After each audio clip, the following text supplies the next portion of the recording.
அப்படித்தான். பார்த்தீங்கன்னா கல்யாணம் ஆன புதுசுலெல்லாம் கணவனும் மனைவியும் அப்படி நாம் வந்து மற்றவங்கள மாதிரிலாம் இருக்கக்கூடாதுங்க. நீங்கள் கோவப்படும் போது நான் அமைதியாக இருக்கணும், நான் கோவப்படும் போது நீங்கள் அமைதியாக இருக்கணும். அப்போ தான் குடும்பம் அழகாக இருக்கும். ஒருத்தர் கோவம் வரும்போது ஒருத்தர் தணிஞ்சு போகணுங்க. நம்ம இப்படிலாம் பேசி இந்த உடன்படிக்கை சொல்லுவாங்க இல்லையா, அதில் கையெழுத்து போடாத குறையாக வாக்குறுதியை அள்ளி தெளிச்சு, இதெல்லாம் சில பேர் பார்த்தீங்கன்னா முதலிரவன்னிக்கு அவ்வளவு அழகாக பேசுவாங்க. இல்வாழ்க்கையை நம்மளை மாதிரி இந்த காவியத்தில் கூட யாரும் இப்படி நடத்திருக்க முடியாதுன்ற அளவிற்கான வாக்குறுதியை கொடுத்து ஆரம்பிப்பாங்க. 2ஆம் நாள் பாருங்கள், அந்த அம்மா ஒரு பக்கம் உச்சஸ்தாயில கத்தும், அந்த ஐயா ஒரு பக்கம் உச்சஸ்தாயில கத்துவார். எங்கே போச்சு வாக்குறுதி? அப்படியே அந்த ஐயா வாக்குறுதி நினைப்புப்படுத்தினாலும் அது சொல்லும், நீங்கள் கத்தும் போது நான் அமைதியாக இருக்கேன், நான் கத்தும் போது நீங்கள் அமைதியாக இருங்க, நீங்கள் அமைதியாக இருக்கும்போது நான் கத்துறேன் அப்படின்னு மாற்றிடுவோம். உண்டா இல்லையா? அடுத்தவங்களுக்கு கணவன் மனைவிக்கும் குழந்தைக்கும் வீட்டில் இருக்கிற உறவுகளிடம் கொடுக்கும் வாக்குகளில் கூட நான் அப்பப்ப வழுவிக்கொண்டே தான் இருக்கிறோம். ஒரு வயசுலையும் புத்தாண்டுன்னு ஒன்று வந்துச்சுன்னா கேட்கவே வேண்டாம் இல்லையா? எத்தனை விதமான வாக்குறுதிகள் தெரியுமா? இதில் வாக்குறுதி நீங்கள்லாம் நியூ இயருக்கு ரிசல்யூஷன்லாம் எடுக்கலையா? நான்லாம் நியூ இயருக்கு நிறைய வந்து இதை செய்யக்கூடாது அதை செய்யக்கூடாது. அதுவும் பார்த்தீங்கன்னா அந்த சுகர் இருக்கிறவங்க, டயபெட்டிஸ் இருக்கிறவங்க, அவங்க எடுக்கிற வாக்குறுதி சொல்லி மாளாது. சர்க்கரையை விட இனிப்பாக இருக்கும். நான் இப்போ காப்பியில் சர்க்கரையை விட்டுட்டேனே, எப்போ நேற்று ஒரு வேளை தான் போட்டிருக்க மாட்டார், 10 வருஷமாக சர்க்கரையை விட்டா மாதிரி சொல்லுவார். நான் காப்பியில் சர்க்கரை விட்டேனே, எந்த ஸ்வீட் வச்சாலும் நான் சாப்பிட்றது இல்லை. அவருக்கு பிடிச்ச ஸ்வீட் வச்சா சாப்பிட்ருவார், வச்சதெல்லாம் அவருக்கு பிடிக்காது. இப்படிப்பட்ட வாக்குறுதிகள் தான் கொடுப்பாங்க. நியூ இயருக்கு பார்த்தீங்கன்னா நான் உடம்பை குறைக்கணும், ஜிம்முக்கு போகணும், சாப்பாடை குறைக்கணும், அனாவசியமாக அடுத்தவங்களை பார்த்து பொறாமைப்படக்கூடாது. ஐயோ அந்த வாக்குறுதி இருக்கே, அப்படி சொல்லி முடிக்கும்போது தான் நம்மளை விட அவங்க நல்லா இருக்க மாதிரி இருக்குது அப்படின்றது கண்ணில் படும். இப்படிப்பட்ட வாக்குறுதிகள் கொடுத்துக்கிட்டே இருப்போம். இது எல்லாமே நமக்கு நம்மளே சொல்லிக்கிறது. அதில் காப்பாற்றலையா அடுத்தவங்களுக்கு கொடுக்குற வாக்குறுதிக்கு போகலாம். இது 2வது வகை. நாம் அடுத்தவர்களுக்கு கொடுக்கிற வாக்குறுதியில் எந்த அளவுக்கு காப்பாற்றுறோம்? ஒன்றுமே இருக்காதுங்க. ஒரு ஃப்ரெண்டு +2 முடிச்சிருப்பார், எந்த கல்லூரியில் போய் சேர்றதுன்னு தெரியலன்னு முடிச்சுக்கிட்டு இருப்பார். அந்த காலேஜில் இருக்கிற பிரின்சிபல் என் பக்கத்து வீடு, நான் சொன்னால் எந்த டிபார்ட்மெண்ட்டில் வேணாலும் சீட்டு கொடுப்பார். எங்கே உன் பையன் மார்க் ஷீட் என்கிட்ட கொடு, வாங்கி வச்சுப்பார், வாயை திறக்க மாட்டார். இந்த இவரு சீட்டு வாங்கி கொடுத்துருவார், இவரு சீட்டு வாங்கி கொடுத்துருவார்னு உட்காந்துருப்பார். அந்த அம்மா அப்பாவும் போய் கேட்பேன், இரு அவ்வளோ சுலபமா, பக்கத்து வீடு தான்னாலும் அவர் எப்போ வராரு நான் பார்க்கணும் இல்லை. ஒரு சாக்கு சொல்லுவாங்க பாருங்கள். வாக்கினை அள்ளி வீசும்பொழுது பக்கத்து வீட்டுக்காரர்கிட்டே அவ்வளோ சாக்கு சொல்லுவாங்க, செய்ய முடியலன்னு. ஒரு உண்மை சம்பவம் இது. என்னுடைய தோழியினுடைய பையன் இதே மாதிரி +2 முடிச்சப்போ, இது நடந்து ஒரு 8 வருஷம் ஆச்சு. மதிப்பெண் வந்து அந்த பையன் கொஞ்சம் தான் எதிர்பார்த்ததை விட கொஞ்சம் கம்மியாக வாங்கியிருக்கான். ஆனால் கல்லூரியில் வந்து ஒரு அட்மிஷன் கிடைக்கிற அளவுக்கு அது கம்மியான மார்க் கிடையாது, நல்ல மார்க். கிடைக்காத அளவுக்கான கம்மி மார்க் கிடையாது. அந்த நகரத்திலேயே இருக்கக்கூடிய மிக பிரபலமான கல்லூரி அது. அந்த கல்லூரியில் தான் எனக்கு ஒரு சேர்க்கை வேணும்னு அந்த பையன் கேட்குறான், சீட்டு வேணும்னு. அந்த பையனுடைய அப்பாவுக்கு ஒரு இந்த மாதிரி கல்லூரிகளில் சீட்டு வாங்கி கொடுக்குற பழக்கம் இருக்கிற ஒருத்தர் தெரியும். கொஞ்சம் காசும் கொடுத்துருக்கார். கொஞ்சம் செலவாகுங்க, இந்த கல்லூரியில் உங்கள் பையன் போய் ஃபஸ்ட்டு நாள் கிளாஸில் முதல் பெஞ்சில் உட்காருவான், நான் கேரண்டின்னு சொல்லிட்டார். அட்டேங்கப்பா அப்படியா, அட்மிஷன் அவ்வளோ சீக்கிரம் கிடைக்காது, குதிரை கொம்புன்னு இருக்கக்கூடிய ஒரு கல்லூரியில் வாங்கித்தரேன்னு சொல்லிட்டாருன்னு அந்த அப்பாவுக்கு அந்த பணத்தை கொடுக்கறதுல ஒன்றும் பெரிய கஷ்டம் இல்லை, கொஞ்சம் வசதியானவர். கொடுத்தார் பணத்தை.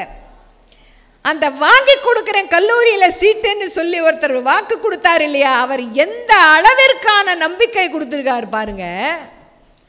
எந்த காலேஜ்லையும் அப்ளை பண்ணாதீங்க, என்கிட்ட விட்டிங்கல்ல அந்த காலேஜுக்கு அவன் போயிடுவான், பேசாமல் விடு, மறந்துடுங்க. பையன் கல்லூரியில் உட்காந்துட்டான், அந்த யார் கேட்டாலும் அவன் அந்த காலேஜில் படிக்கிறான்னு சொல்லிடுங்க அப்படின்ற அளவிற்கு கற்பூரம் அடித்து சத்தியம் செய்யாத அளவிற்கு வாக்கு கொடுத்துட்டார். ரொம்ப சந்தோஷம். குழந்தை கேட்ட கல்லூரியிலே அவர் வாங்கி தரேன்ட்டார். இவ்வளோ தூரம் நம்பிக்கை கொடுக்குறவர் போய் செய்யாமல் இருப்பாரா? நம்ம நம்புவோமா இல்லையா? நம்ம மனசு அதைத்தானே நம்பும். சரி, இவ்வளவு ஆணித்தரமாக சொல்கிறாரு, அவர் போய் வாங்கி தராமல் இருப்பாரா? விட்றா தம்பி, உனக்கு அந்த காலேஜில் சீட்டு அப்பா அம்மா ஏற்பாடு பண்ணிட்டோம், சந்தோஷமாக இரு.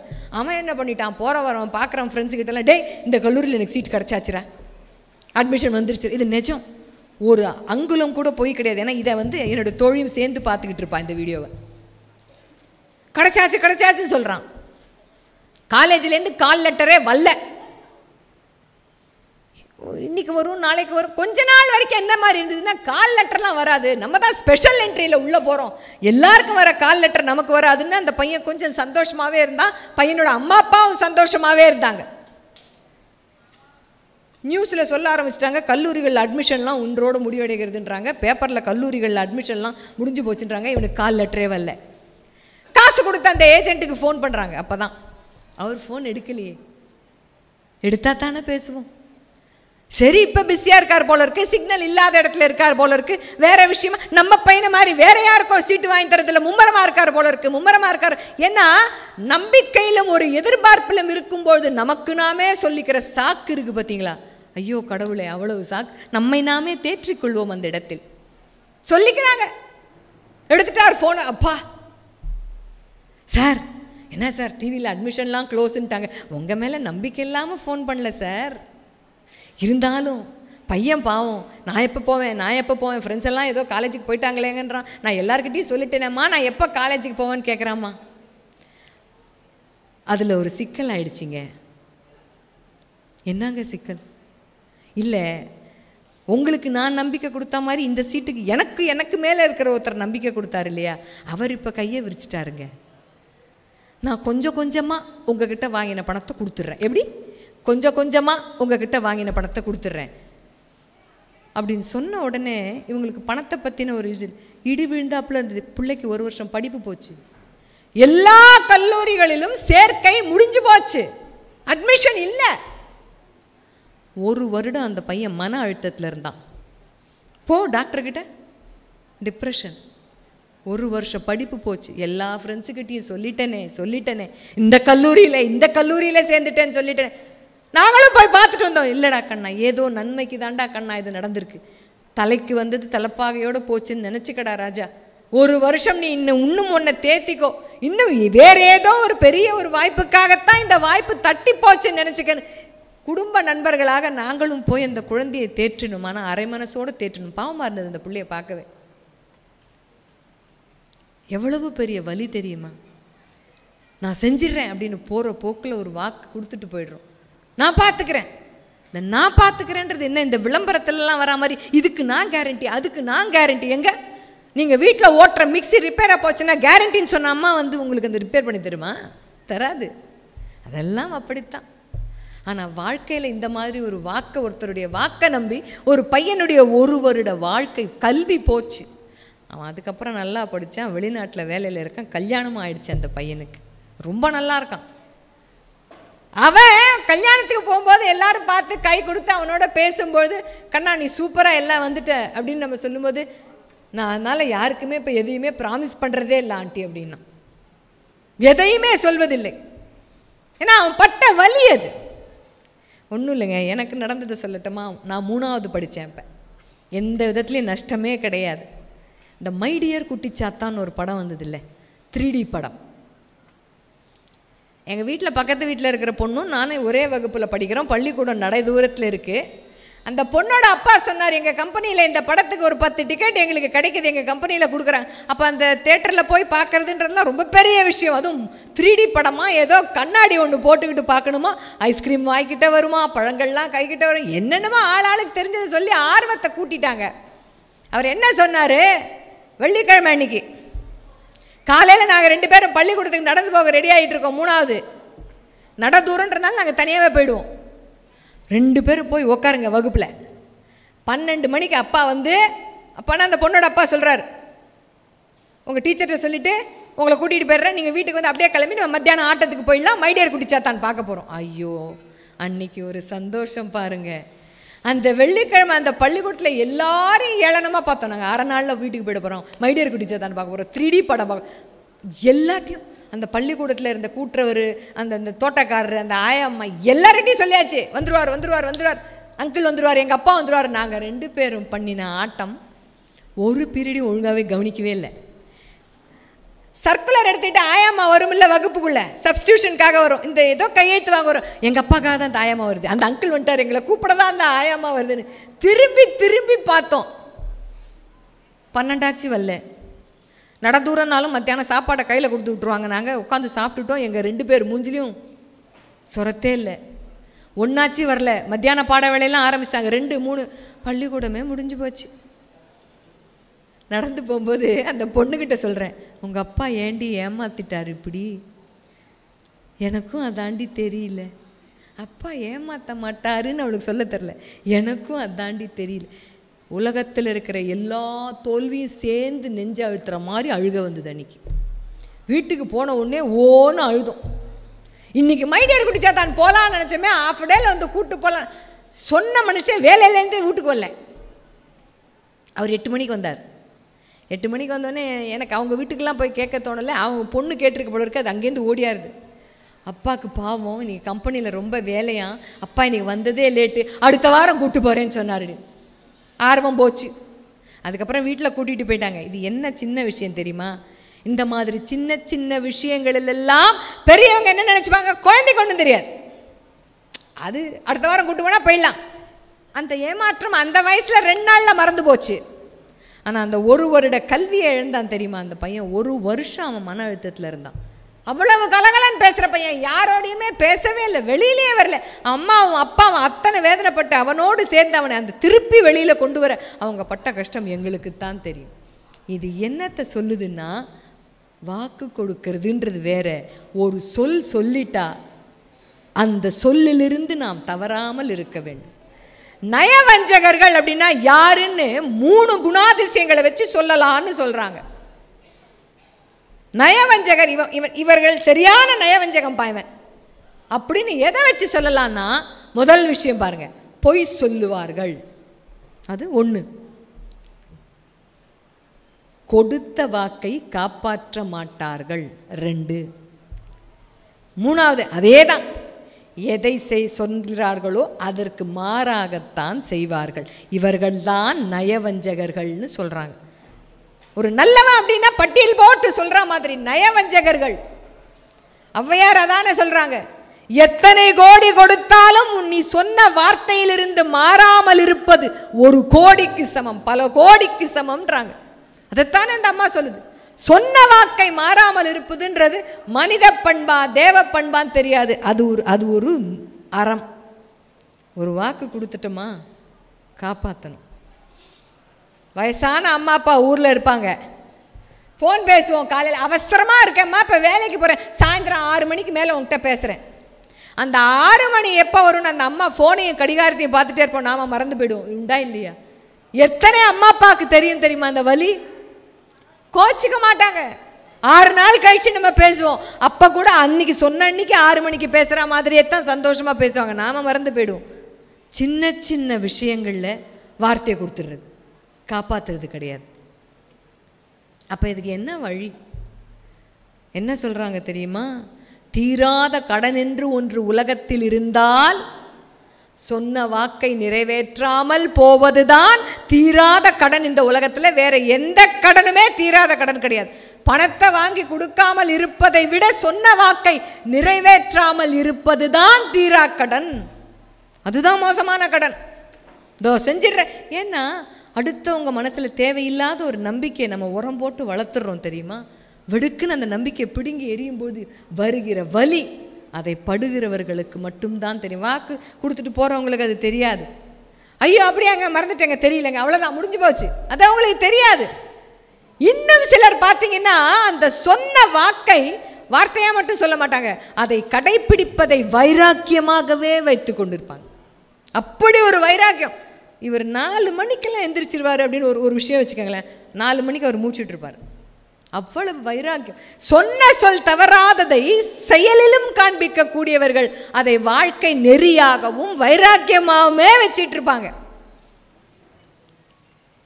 இளையான்குடி மாறன் நாயனார்னு ஒருத்தர், இதுவும் நம்ம படிச்சிருப்போம். வேளாண்மை தான் அவருடைய தொழில். அவருடைய நிலத்தில் பயிர் பண்ணி வர அந்த விளைச்சலை வச்சு அவர் சாப்பிட்றாரு. அதில் அவருடைய ஒரு ஆர்வம் என்னன்னா, சிவனடியார். அவர் சிவபக்தர். வருகிற சிவனடியார்களுக்கெல்லாம் உணவு போடுவது அவருடைய அவர் கொடுத்த வாக்கும் அதுதான். அவர் வைராக்கியமாக வாழ்க்கையில் கடைபிடிப்பதும் அதைத்தான்.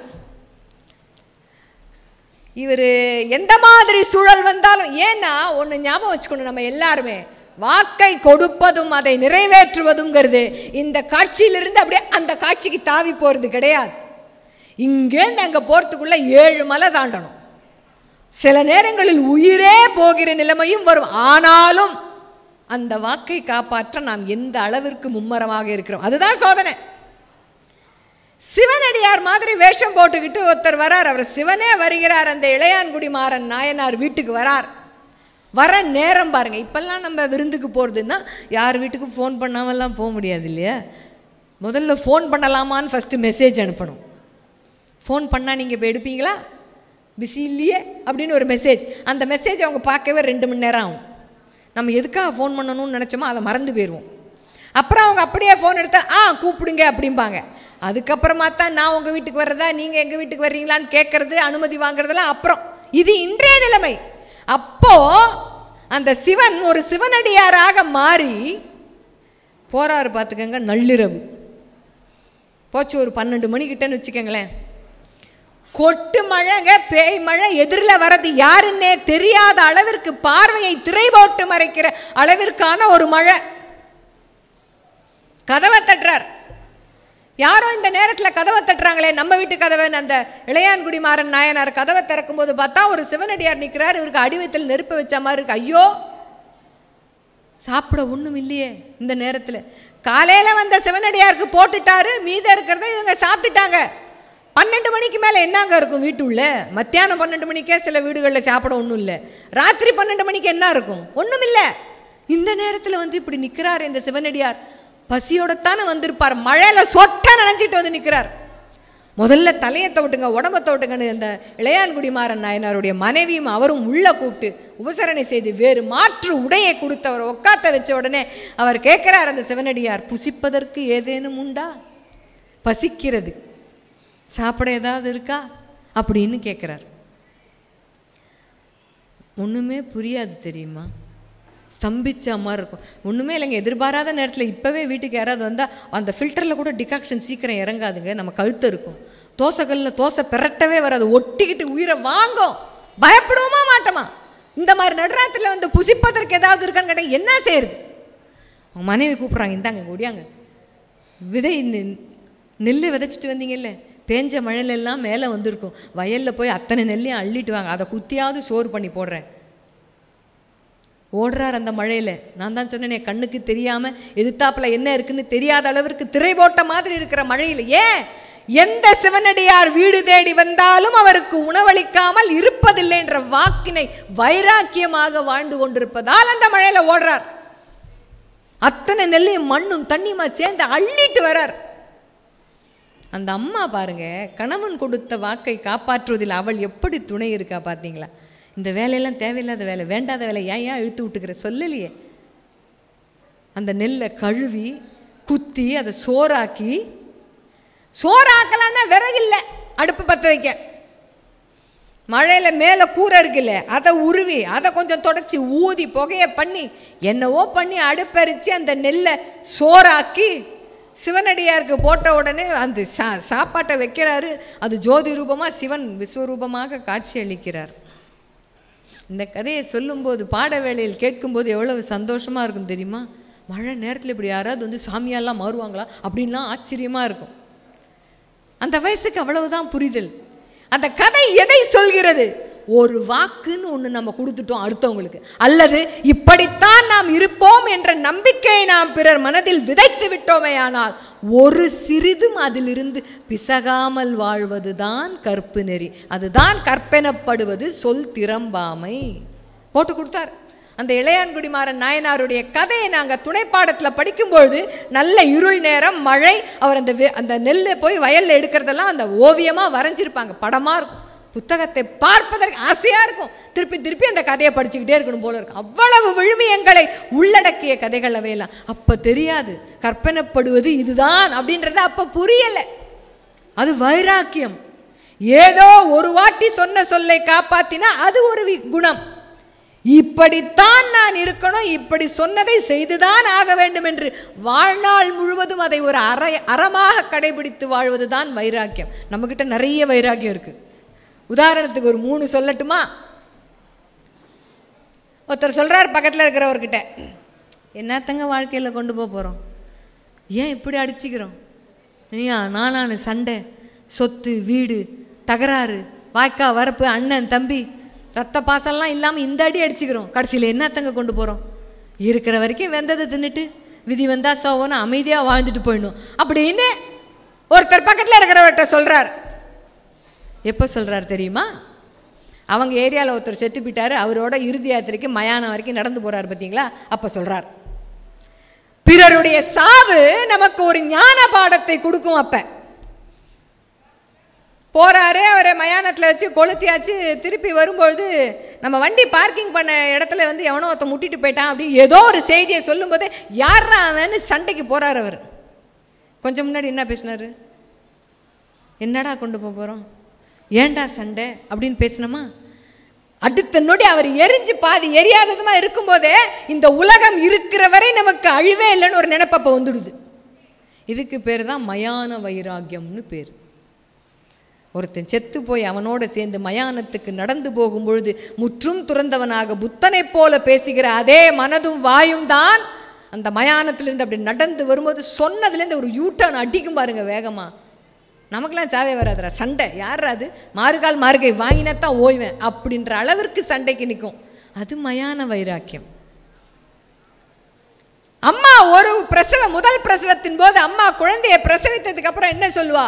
ஐயோ இது மறுபிறவியாக இருக்கிறது, இடுப்பு எலும்பு நொறுங்கி போகிறது, இனி ஒரு பிள்ளை பேர் வேண்டாம், இந்த ஒரு பிள்ளையை வச்சு நம்ம நல்லா வளர்த்துட்டா போதும்னு பிரசவ அறையில் அம்மா ஒரு சபதம் எடுப்பா, வைராக்கியம் எடுப்பா. அந்த குழந்தை வளர்ந்து அப்படி 2 பொம்மையை போட்டு விளையாடிட்டு இருக்கும். கொஞ்ச நேரம் கழிச்சு பார்த்தீங்கன்னா அந்த பொம்மையோட விளையாடுற சத்தமே கேட்காது, பொம்மைக்கு நடுவில் தூங்கி போயிருக்கும். அந்த அம்மாவுக்கு பாவமாக இருக்கும்.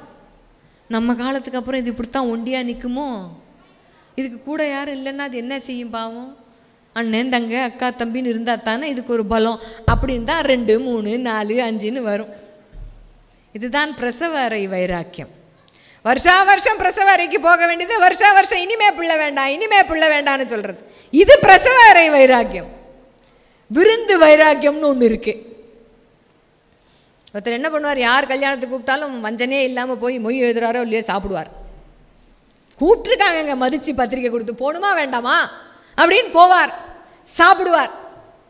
அந்த சாப்பிட்டுட்டு கை கழுவுற இடத்துக்கு போகிறார் தெரியுமா, அப்போ தடுமாறுவார். கடந்து வயிற்றுக்கும் தொண்டைக்கும் உருவமில்லாத ஒரு உருண்டை அப்படின்ற அளவுக்கு சாப்பிட்ருப்பார். வாயை திறந்தா காக்கா கொத்தி பறிக்க எடுக்கிற அளவுக்கு இங்கே வரைக்கும் சோறு.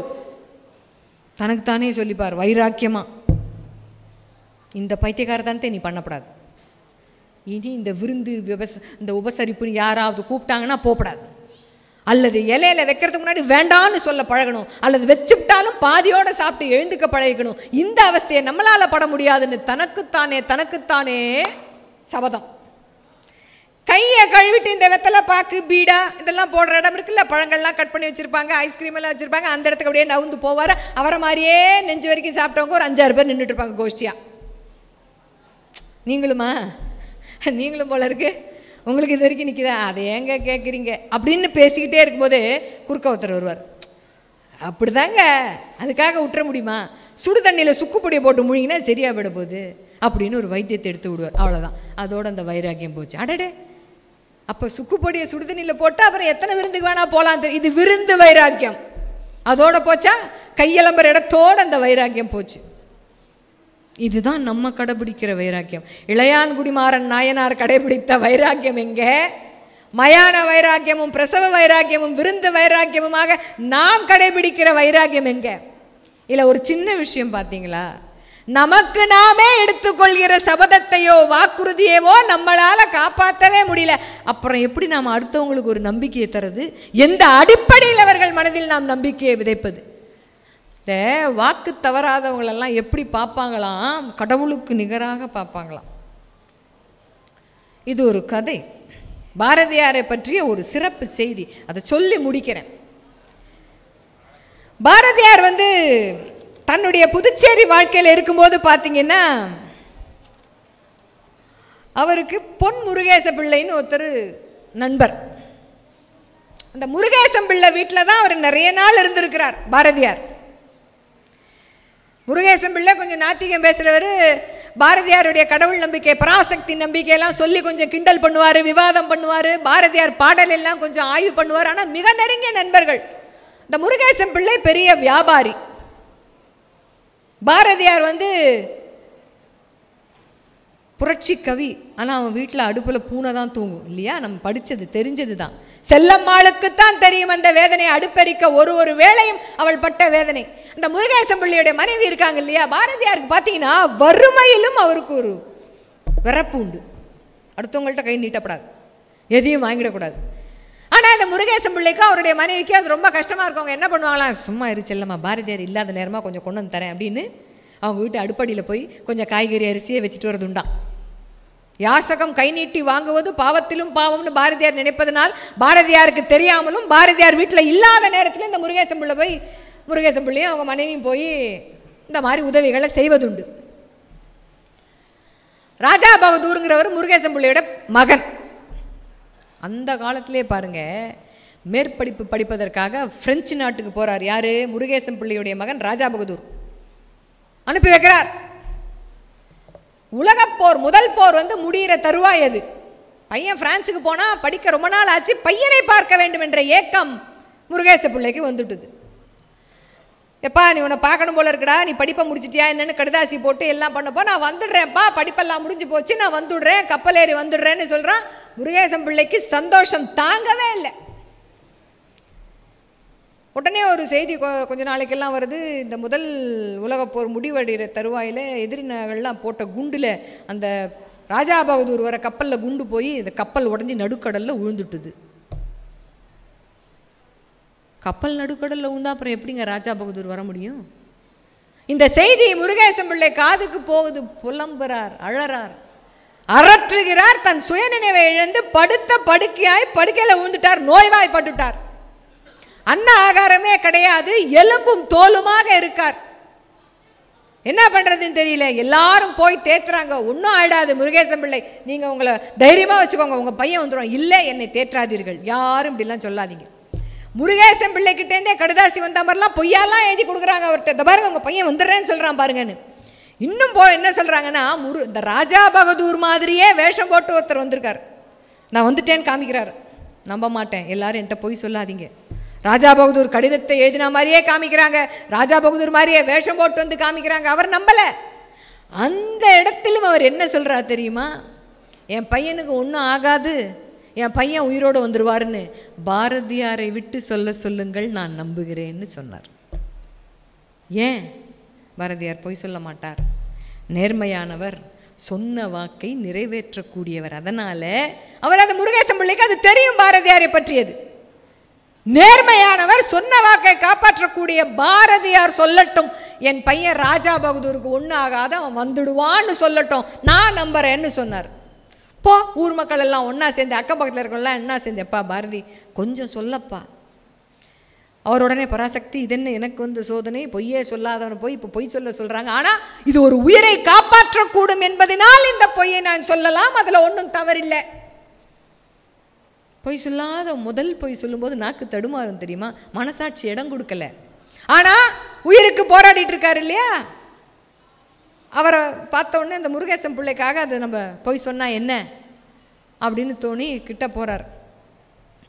பிள்ளைவாள், கவலைப்படாதீங்க, கப்பலே நடுக்கடலில் உடைந்து விழுந்தாலும் அந்த பராசக்தி அருளால் ராஜா பகதூருக்கு ஒன்றாகாதுன்னு விட்டார். அவ்வளோதான், நான் சொல்கிறேன் அப்படின்னு கூட வாக்கு கொடுக்கல. போட்டார், தூக்கி அத்தனை பொறுப்பையும் யார் மேலே? பராசக்தியின் மேல் போட்டார். கடவுளே, இந்த பராசக்தி உங்களை காப்பாற்றுவா. கப்பலே உடைந்து நடுக்கடலில் விழுந்தாலும் பராசக்தி அருளால் ராஜா பகதூர் உயிரோடு திரும்பி வருவார், நீங்கள் கவலைப்படாதீங்க பிள்ளைவாள்னு சொல்கிறார்.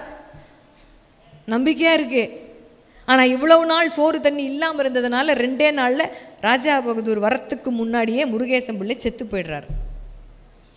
ஆனால் ராஜா பகதூர் வரார். அந்த கப்பல் உடைந்தாலுமே அங்கே யாரோ நீச்சல் அடிக்க தெரிந்தவர்கள் ஆழ்கடல் வரைக்கும் வந்து எங்களெல்லாம் காப்பாற்றியவர்களில் உயிர் பிழைத்தவன் நான் என்று வந்ததாக ஒரு தகவல். இது எதை சொல்கிறது? பராசக்தியின் அருளால் அது நடந்தது என்று பாதி சொன்னாலும் சத்திய நெறி தவறாதவரின் வாயிலிருந்து வந்த வார்த்தையினால் அவர் சொன்ன சொல் பலித்தது. இதுதான் சொன்ன வாக்கை நிறைவேற்றுபவர்கள் கடவுளுக்கு சமமாக பார்க்கப்படுவது இதுதான். கற்பெனப்படுவது சொல் திறம்பாமை. இங்கே இருக்கிற எல்லாருக்கும் ஒரு சின்ன வேண்டுகோள். இந்த சிறப்புரை, இந்த புத்தக கண்காட்சியில் எதையோ கொண்டு உங்களுக்கு சேர்க்கணும், நீங்கள் எதையாவது எடுத்துகிட்டு போகணும் அப்படின்னு சொன்னால் 6 மணிக்கு கூப்பிடுறேன் அப்படின்னு யாருக்காவது ஃபோன் பண்ணிங்கன்னா தயவுசெய்து 6 மணிக்கு மறக்காமல் கூப்பிடுங்க. தோ வந்துடுறேன் 5 நிமிஷத்துலன்னு யார்கிட்டயா சொன்னீங்கன்னா 5 நிமிஷத்துக்குள்ளே போய் சேருங்க. ஏதாவது ஒரு வாக்கை நீங்கள் கொடுப்பீர்களே ஆனால் அதை உங்களால் நிறைவேற்ற முடியும் என்ற உத்தரவாதம் இருக்கும் பட்சத்தில் அந்த வாக்கினை கொடுங்கள். இல்லையேல் வாய் மூடி பேசாமல் இருந்து விடுங்கள். அதுதான் நாம் பிறருக்கு செய்யக்கூடிய ஆகச்சிறந்த நன்மை. அதுதான். மாணவர்களோ பிள்ளைகளோ எங்கிருந்தாவது கேட்டுக்கொண்டிருந்தால் நீங்கள் உங்கள் அம்மா அப்பாவின் மனதில் நம்பிக்கையை சும்மா போற போக்கில் அப்படியே முள்ளு செடி விதையை தூவுற மாதிரி தூவக்கூடாது. என்ன வாக்கினை உங்கள் பெற்றோரிடம் கொடுக்கிறீர்களோ அந்த வாக்கினை நிறைவேற்றக்கூடிய பிள்ளைகளாக உங்கள் வாழ்க்கையை வழிநடத்தி செல்லுங்க. அந்த மாதிரி வாழ கற்றுக்கும். இதை பண்ணிடுவேன் அதை பண்ணிடுவேன் அம்மாவிற்கும் அப்பாவிற்கும் நம்பிக்கை கொடுத்து அதை பாதியில் நிறுத்தக்கூடாது. உறவுகளுக்கு மத்தியில் கொடுக்கிற வாக்காக இருந்தாலும் சரி, நண்பர்களுக்கு மத்தியில் கொடுக்கிற வாக்காக இருந்தாலும் சரி, சிறியவர்கள் பெரியவர்களுக்கு கொடுக்கிற நம்பிக்கையும் வாக்கும், பெரியவர்கள் சிறியவர்களிடம் கொடுக்கிற நம்பிக்கையும் வாக்கும் எதுவாக இருந்தாலும் அந்த வாக்குப்படி நம்மால் 100% நடக்க முடியும் என்கிற உத்தரவாதம் இருக்கும் பட்சத்தில், அந்த வாக்கினை நிறைவேற்றவல்ல எல்லா சூழலும் எனக்கு இருக்கிறது என்கிற உத்தரவாதம் இருக்கும் பட்சத்தில் அந்த வாக்கினை கொடுங்கள். இன்னிலேருந்து ஒரு பாடமாக எடுத்துப்போமே. 3/4 மணி நேரம் பேசுங்கன்னு சொன்னால் சில பேர் 4 மணி நேரம் பேசுவான். போச்சு வாக்கு. 1/4 மணியில் வந்துடுறேன், 1/2 மணி கழிச்சு வருவோம். அதனால் எந்த விஷயம், அது கொசு மாதிரி சின்ன விஷயமா இருந்தாலும் சரி, மலை போன்ற பெரிய விஷயமாக இருந்தாலும் சரி, கொடுத்த வாக்கினை காப்பாற்றுவது என்பதுதான் கற்பு நெறியிலிருந்து வழுவாத நிலைமை. கற்பு நெறி தவறாத தன்மை என்பது கற்பெனப்படுவது சொல் திறம்பாமை அப்படின்ற ஒரு வாக்கியத்தை சொல்லி நேற்றைய பொழுது அனுபவம், இன்றைய பொழுது நிச்சயம், நாளைய பொழுது நம்பிக்கை. நம்பிக்கையோடு இருங்கள். வணக்கம்.